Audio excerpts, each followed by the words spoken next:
To show this in action, let's begin with property binding.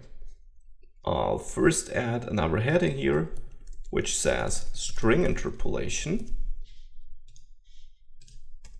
horizontal line, and then we'll talk about property binding here. Let's say we have an input field here.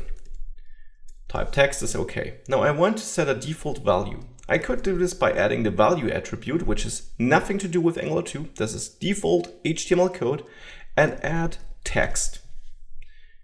If we have a look at this, you see text here. No Angular 2 stuff happening here at all.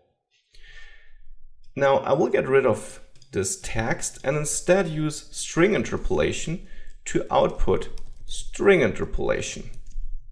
I'm still using the default value attribute, but the text string I'm outputting is now created by Angular 2. This is string interpolation, so this is working.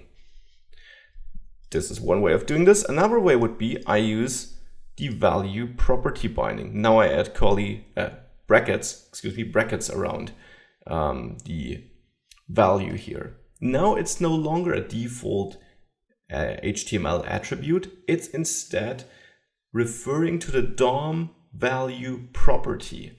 And I'm binding to that property by adding the brackets, which tells Angular 2, wait a second, this is no default attribute. Here we want to bind to a property, in this case, a property called value. And then I don't have curly braces between my quotation marks anymore because I don't need it. Now, as explained on the slides, I directly add an expression resolving to the type this value or this property needs. And this value property needs a string. Therefore, I add string interpolation, which still refers to this property set up in my component here, and passes it to this value property. Therefore, this looks like nothing changed. And it indeed yields the same result as before, where I was using string interpolation with curly braces and no brackets here. But this way, we're using property binding. Now, what's better? Well, here, it's really up to you.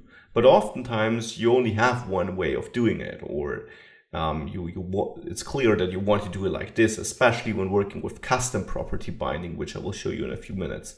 So this is how you bind to properties of HTML elements here. But it would also be interesting to see how you can bind to directive properties, right? Because I was talking about that too. So I will add another element, a normal HTML element here. Let's say I want to have the paragraph element here. And I give this a text of is this styled? And now if I save this, it's of course not really styled, it's just text, right? So in order to style this, I can give that a built-in directive Angular 2 ships with, the ng class directive. Now if I attach it like that, this won't work. This expects property binding. So I add brackets, and then this directive here, this property, expects to get a JavaScript object. So I create one with single curly braces. This has nothing to do with string interpolation here. This is just a JavaScript object, because between the quotation marks of property binding, remember that you write normal JavaScript expressions. There are some special things like you can't use the new keyword there, but in general, it's JavaScript code. Just make sure not to write multi-line code. That won't work. But as long as you stay in one line, you can write your JavaScript code. So I'm creating a JavaScript object here. And for this object, for this directive here, the key is the name of the class I want to attach. So let's say red border. And then true or false if I do want to attach it. Now, if I save this, you won't see anything. So I'll first define this class in this CSS file and give this, well, color border, of 1 pixel, solid red. And of course, here I have to select the class red border. So now if I save this file here, you can see that we get this red border, because if I inspect this element here, you can see it has this class red border attached to it. If I go over to my HTML file and set this to false and save, you no longer see the red border because it no longer has this class attached to it.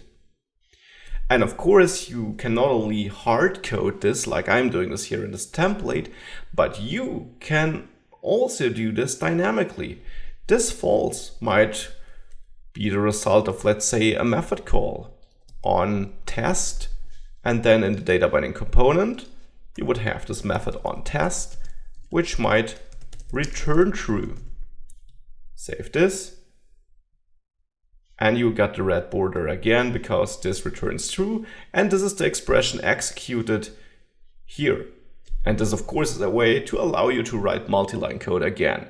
So as you can see, normal JavaScript code here, for example, a method execution, in the end, resulting in an object this property needs, a JavaScript object with a key of the class name and then true or false, and therefore applying this styling.